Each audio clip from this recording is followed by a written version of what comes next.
மெய்ப்பனின் குரல் வழங்கும் திருமறை தீபங்கள்.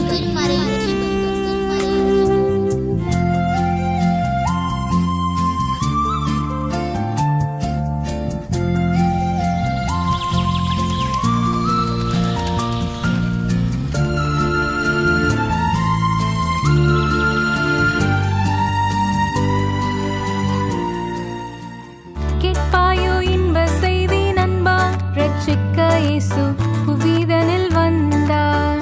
கேட்பாயோ இன்ப செய்தி நண்பா, ரட்சிக்க இயேசு புவிதனில் வந்தார். புவிதனில் வந்தார், தவிப்பதும் ஏன் நீ? புவிதனில் வந்தார், தவிப்பதும் ஏன் நீ? நித்திய பாதை காண வாராய், நித்திய பிதா புவிதனில் வந்தார். நித்திய பாதை காண வாராய், நித்திய பிதா புவிதனில் வந்தார்.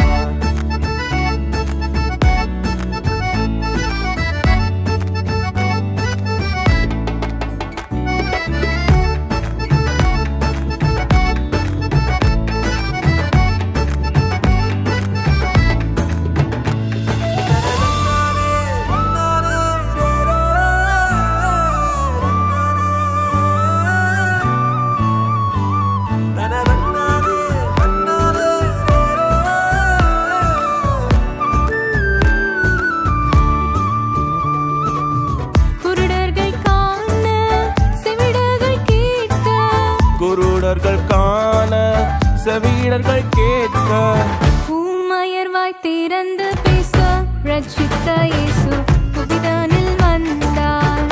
ஊமையர் வாய் திறந்து பேச, ரட்சிக்க இயேசு புவிதனில் வந்தார். கேட்பாயோ இன்ப செய்தி நண்பா, ரட்சிக்க இயேசு புவிதனில் வந்தார்.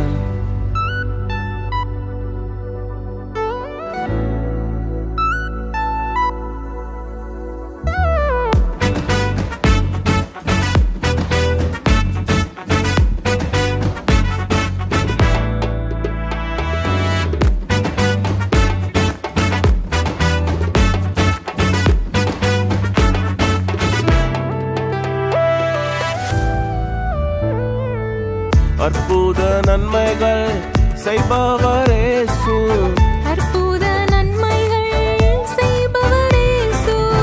அன்பரைப் போல நீயும் மாற அழைக்க இயேசு புவிதனில் வந்தார். அன்பரைப் போல நீயும் மாற அழைக்க இயேசு புவிதனில் வந்தார். கேட்பாயோ இன்ப செய்தி நண்பா, ரட்சிக்க இயேசு புவிதனில் வந்தார்.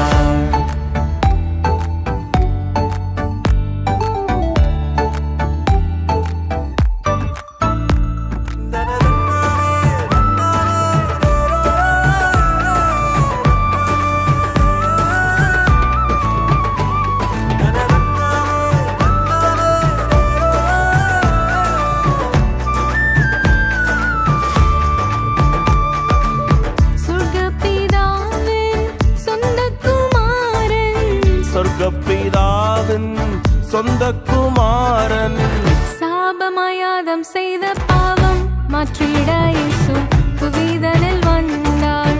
சாபமாயாதம் செய்த பாவம் மாற்றிட இயேசு புவிதனில் வந்தார். கேட்பாயோ இன்ப செய்தி நண்பா, ரட்சிக்க இயேசு புவிதனில் வந்தார். கேட்பாயோ இன்ப செய்தி நண்பா, ரட்சிக்க இயேசு புவிதனில் வந்தார். புவிதனில் வந்தார், தவிப்பதும் ஏன் நீ? புவிதனில் வந்தார், தவிப்பதும் ஏன் நீ? நித்திய பாதை காண வாராய், நித்திய பிதா புவிதனில் வந்தார். நித்திய பாதை காண வாராய், நித்திய பிதா புவிதனில் வந்தார். கிறிஸ்துவுக்குள் பிரியமான இறை சொந்தங்களே, இந்த காலை நேரத்திலே உங்கள் யாவரையும் சந்திப்பதிலே மகிழ்ச்சி அடைகிறேன். நாம் இருந்த வண்ணமாகவே தலைகளை தாழ்த்தி இறைவேண்டலில் எடுப்போம், ஜெபம் செய்வோம். கிருபை நிறைந்த நல்ல கடவுளே, காலைதோறும் உம்முடைய கிருபை பெரிது என்று உம்முடைய வேதத்திலே வாசித்து தியானித்திருக்கிறோமே.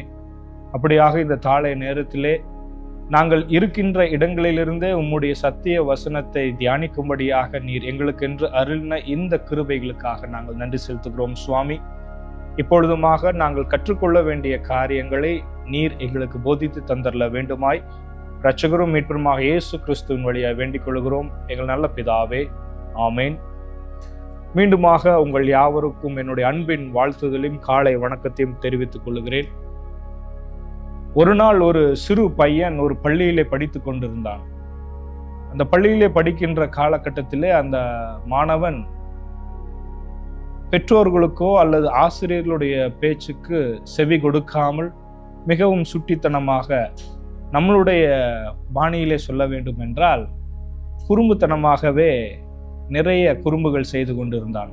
ஆசிரியர்கள் பலமுறை சொன்னார்கள், பெற்றோர்களும் கண்டித்து உணர்த்தினார்கள். ஆனாலும் அந்த பையன் சரியாக படிக்கவில்லை, குறும்பின் உச்சத்திற்கே சென்றான். அதனுடைய அடையாளமாக அந்த பள்ளியை விட்டு அவன் மீண்டும் வேறு பள்ளிக்கு செல்ல வேண்டிய ஒரு சூழ்நிலை. அப்பொழுது அந்த மகனுடைய பெற்றோர் ஒரு கிறிஸ்துவ பள்ளியிலே அந்த பையனை சேர்க்கலாம் என்று சொல்லி ஒரு கிறிஸ்துவ பள்ளியிலே அந்த மாணவனை அட்மிஷன் போட்டு அதை பள்ளிக்கு செல்லுகிறான்.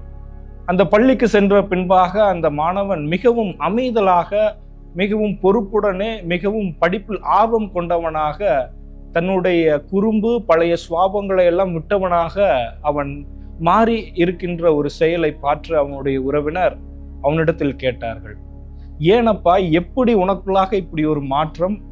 பழைய பள்ளியிலே படிக்கின்ற பொழுது மிகவும் குறும்புத்தனமாக இருந்தாய், ஆனால் இப்பொழுது நீ முற்றிலுமாய் மாறுபட்டவனாக நல்ல மாணவன், நல்ல பையன் என்று பெயர் எடுக்கிறாயே, எப்படி உனக்குள்ளாக இந்த மாற்றம் என்று கேட்ட பொழுது அந்த மகன் சொன்னான், என்னுடைய பள்ளி வகுப்பறையிலே பிளாக் போர்டு, கரும்பலகை என்று சொல்லப்படுகின்ற அந்த பிளாக் போர்டுக்கு மேலாக ஒரு மனிதனை அடித்து கட்டையிலே தொங்க விட்டிருக்கிறார்கள்.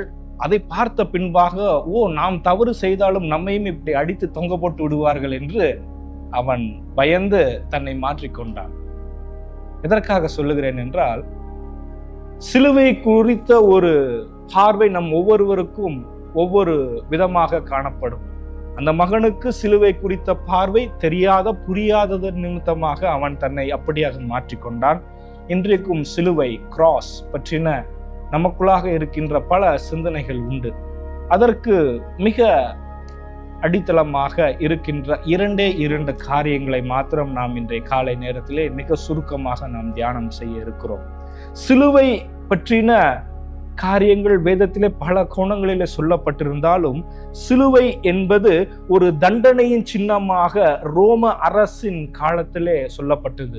தவறு செய்கிறவர்களுக்கு கொடுக்கப்படுகின்ற உச்சபட்ச தண்டனையாக சிலுவை மரணம் என்பது ஒரு தண்டனையின் சின்னமாக காணப்பட்ட அந்த சிலுவையை ஆண்டவராகிய இயேசு கிறிஸ்து அந்த சிலுவை நிமித்தமாக ஒரு மன்னிப்பின் சின்னமாக மாற்றுகிறார். உதாரணத்திற்கு சொல்ல வேண்டும் என்றால், சகையு பற்றி நமக்கு நன்றாக தெரியும். சகையு தான் செய்த தவறுகளை எல்லாம் அவன் ஆண்டவராக இயேசு கிறிஸ்துவினிடத்தில் சொல்லுகிறான், நான் யாரிடத்திலேயாவது அநியாயமாக பெற்றுக் கொண்டிருந்தாள் என்று he confessed to Lord Jesus. அப்படியாக அவன் தன்னுடைய பாவங்களை, குறைகளை சொல்லுகின்ற பொழுது ரோம அரசின் சட்டத்தின்படி அல்லது அவர்களுடைய வழக்கத்தின்படி அவனுக்கு தண்டனை கொடுக்க வேண்டும்.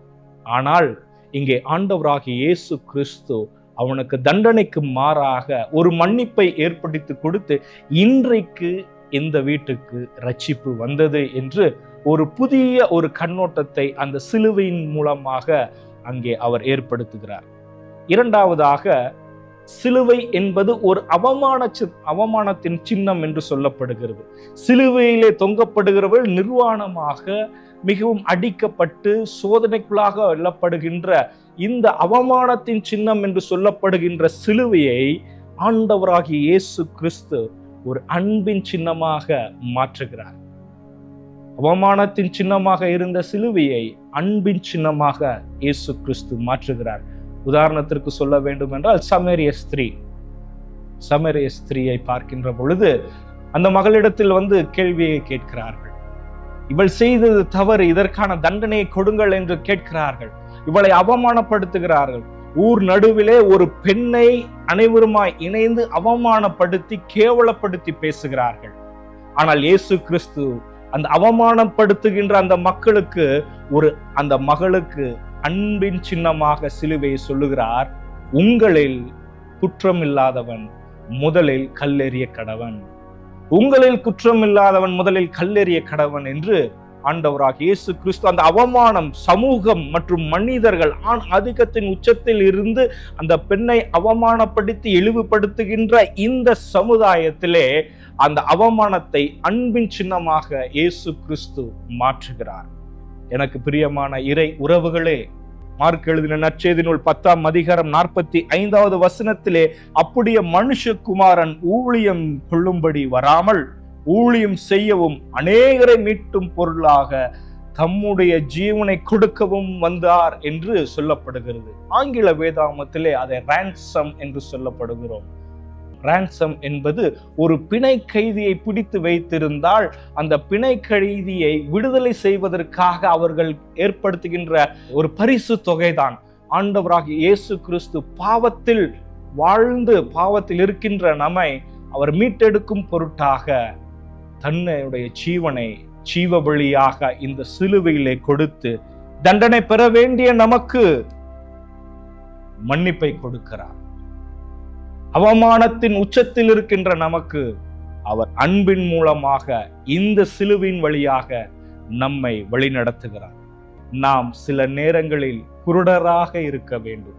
Let us be blind to see God. நாம் குருடராக இருக்க வேண்டும், கடவுளை பார்க்க. செவிடராக இருக்க வேண்டும், ஆண்டவருடைய சத்தத்தை கேட்க. Let us be deaf to hear God's word. சிலுவை என்பது ஆங்கிலத்திலே கிராஸ் என்று சொல்லப்படுகிறோம். Cross. Sometimes we need to cross the line. Sometimes we need to cross the traditions. Sometimes we need to cross the boundaries to help each other. மற்றவர்களுக்கு உதவி செய்யவும், மற்றவர்களுக்கு நன்மை செய்யவும், மற்றவர்களை சிநேகிக்கவும் சில நேரங்களில் நாம் கோடு போட்டிருக்கின்ற அந்த கோடை நாம் கடந்து செல்ல வேண்டிய சூழ்நிலையில் இருக்கிறோம். Let us cross the boundaries. கண்களை மூடி இறைவேண்டல் இருடும். நசரேயனாகிய இயேசு கிறிஸ்துவே, இதோ இந்த 2026ஆம் ஆண்டையும் கூட நாங்கள் அசட்டியாய் எண்ணாதபடி கருத்துடன் விழுத்துடன் நாங்கள் செபித்து உம்முடைய சமூகத்தை நாடவும், மீண்டும் உம்முடைய சிலுவையின் நிழலிலே நாங்கள் தஞ்சம் அடையவும் நீர் எங்களுக்கு தொடர்ந்து கிருபை பாராட்டி தந்தரல வேண்டுமாய் இயேசு கிறிஸ்துவின் வழியாய் வேண்டிக் கொள்கிறோம் பிதாவே. ஆமென்.